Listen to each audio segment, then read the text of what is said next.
मैं लाल किले से तिरंगे की साक्षी में देश के राजनीतिक दलों से आग्रह करता हूं, देश के संविधान को समझने वाले लोगों से आग्रह करता हूं कि भारत की प्रगति के लिए, भारत के संसाधनों का सर्वाधिक उपयोग जन सामान्य के लिए हो, उसके लिए वन नेशन वन इलेक्शन के सपने को साकार करने के लिए हमें आगे आना चाहिए। इसी सरकार के कार्यकाल में वन नेशन वन इलेक्शन हम लागू करेंगे।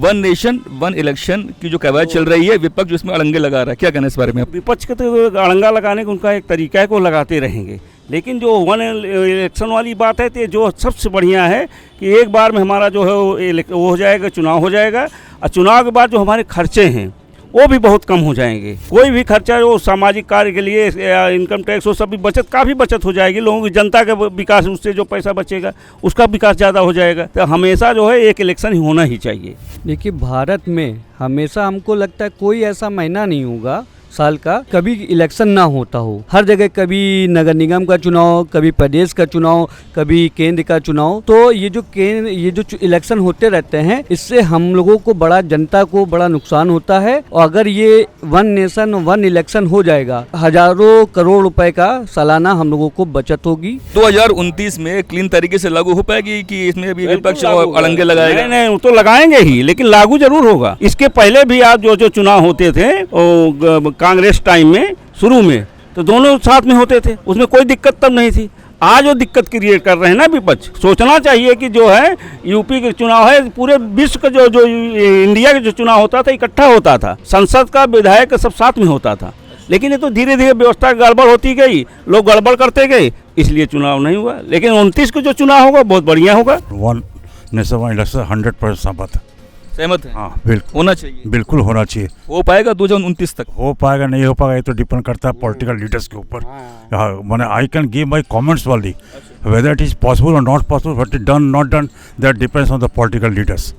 अपोजिशन को प्रॉब्लम है इससे, तो उसको प्रॉब्लम रहेगा ही। अपोजिशन तो हमेशा एंटी बोलेगी। आज तक किसी भी अपोजिशन में इस समय कोई भी फेवर की बात किया है, कितना भी अच्छा काम क्यों न करे। Actually one nation one election ये बहुत गंभीर विषय मैं नहीं मानता हूँ कि बहुत ज़्यादा है। एक्चुअली इसकी शुरुआत और इसका जो है स्टार्टिंग हो चुका है अपने देश में, हम लोग इससे वाकिफ़ है, पूरी तरह से वाकिफ़ है। लेकिन जहाँ तक मैं समझ रहा हूँ कि आज की परिस्थिति में वन नेशन वन इलेक्शन कहीं संवैधानिक प्रक्रिया को चैलेंज करने की भी कोशिश हो रही है। और मुझे लग रहा है कि अगर इसको एज पॉजिटिव तरीके से अगर लिया जाए तो मैं समझता हूँ कि लोकतंत्र थोड़ा सा कमजोर होने की दिशा में जाएगा, लेकिन राष्ट्र मजबूत होगा, इसमें कोई शक नहीं है। वन नेशन वन इलेक्शन तो बहुत ही जरूरी है। सबसे बड़ी चीज तो उसमें खर्चा बहुत बचता है, मतलब इतना ज्यादा जो एक्सपेंसेस जो होते हैं सब बच जाते हैं। कर्मचारियों का डेपुटेशन बिल्कुल रुक जाएगा। साथ साथ इसका वर्क फोर्स की मैं बात करूंगा कि इसको अभी कानून बिल्कुल बदलना चाहिए, बंद होना चाहिए। एक नेशन एक कानून, हमेशा इस चीज को, इसमें भी बहुत ज्यादा मतलब विपक्ष लोग तो कहिए इस पे अपोजिशन मतलब करेंगे ही करेंगे, लेकिन सबसे बड़ी चीज है कि एक नेशन एक कानून, एक इलेक्शन, एक नेशन एक इलेक्शन, वो होना भी जरूरी है। बहुत से खर्चे बचेंगे, बहुत से मतलब लोगों को काफ़ी इसमें राहत मिलेगी, तो हमारे हिसाब से तो होना चाहिए बिल्कुल। हाँ जी सर, क्या कहना है आपका? एक नेशन एक इलेक्शन और एक पेंशन, तीनों ही जरूरी है। एक नेशन एक इलेक्शन एक पेंशन। जिस परिवार में 4-4 पेंशन ले रहे हैं लोग, विधायक और सांसद, एक पेंशन होनी चाहिए।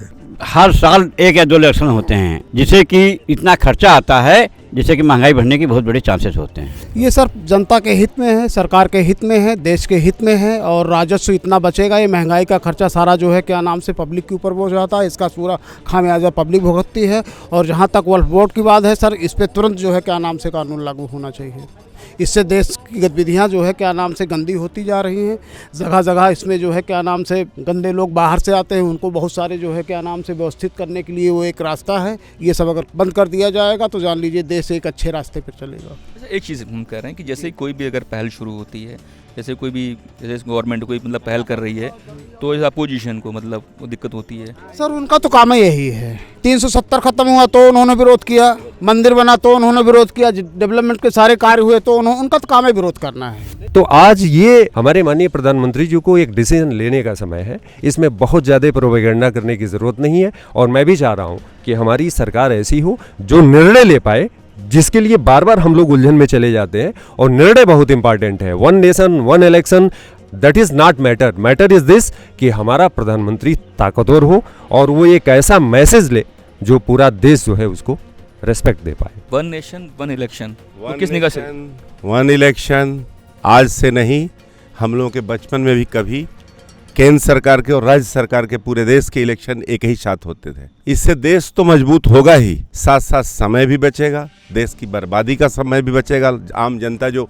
फालतू 4-6 महीने अपना नुकसान करती है, कम से कम वो काम करके खाएगी, उस तरह से रोजगार भी कम से कम अपना कर लेगी। जो आज ये दिक्कत है, अगर 1 नेशन 1 इलेक्शन होए तो पूरे भारत में खुशहाली आ जाएगी। लोगों का ये कहना कि प्रदेश में जो क्षेत्रीय पार्टियां इनका प्रभुत्व खत्म हो जाएगा, ऐसा नहीं है। देश की जनता बहुत चतुर है और वो उसी हिसाब से वोट देती है। नेशन के लिए मोदी जी को देखती है और स्टेट के लिए देखती है कि कौन हमारे लिए अच्छा कर रहा है या करेगा। तो विपक्ष को क्यों दिक्कत हो रही है इस बार? विपक्ष को तो चिल्लाना ही चिल्लाना है, उसको हर अच्छे काम में कहना ही कुछ कहना है। मोदी जी यहाँ काउंटर कर देते हैं एक गुंडे डकैत का तो इन्हें आपत्ति, चोरों का पकड़ लेती है तो आपत्ति, माफियाओं को बुलडोजर करती है तो आपत्ति।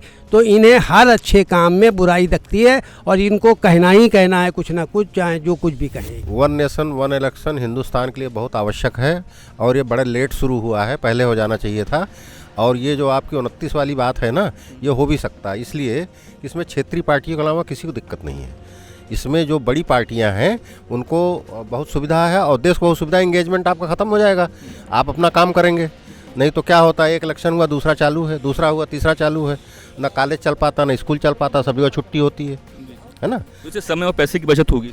समय पैसे की बहुत बचत होगी और देश मजबूत होगा।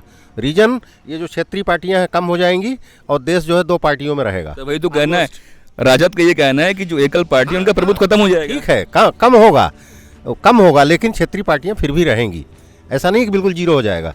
किस नगर से देखते हैं इस व्यवस्था को? ये बहुत बढ़िया व्यवस्था है और ये व्यवस्था आ जाने से ये जो कांग्रेस ने बहुत गड्ढे खोदे हैं वो कम हो जाएंगे, गड्ढे कम होंगे। अच्छा, एक चीज़ जानने की कोशिश कर रहे हैं, मतलब कोई भी इस तरीके की अगर जो पहल करती है, अगर बीजेपी अगर पहल करती है, चाहे वो देश हित में क्यों ना हो, तो विपक्ष को मतलब प्रॉब्लम होना शुरू हो जाती है, अड़ंगे डालना शुरू कर देते हैं। एक विरोध करने का एजेंडा है कि हम विरोधी हैं, हम विरोध करेंगे। कोई भी काम बीजेपी करती है, हर चीज़ का विरोध करते हैं, चाहे अच्छा हो चाहे ख़राब हो। अब आप राम मंदिर को ले लीजिए, राम मंदिर बन गया, ख़त्म हो गई बात, लेकिन इतना बड़ा विरोध करने का क्या मतलब था? 2029 तक व्यवस्था लागू हो जाएगी? हो सकती है, बिल्कुल हो सकती है। ये गुण मोदी में है, ये विपक्ष को भी साथ ले लेंगे। हाँ, ये गुण है उनमें। तो आज के एपिसोड में बस इतना ही। आपको एपिसोड कैसा लगा हमें कमेंट बॉक्स में लिख के ज़रूर बताएं। अपने विचार, अपने सुझाव हमें कमेंट बॉक्स में लिखना ना भूलें। और हाँ, चैनल को ज़्यादा से ज़्यादा शेयर करें, लाइक करें, सब्सक्राइब करें। Thank you.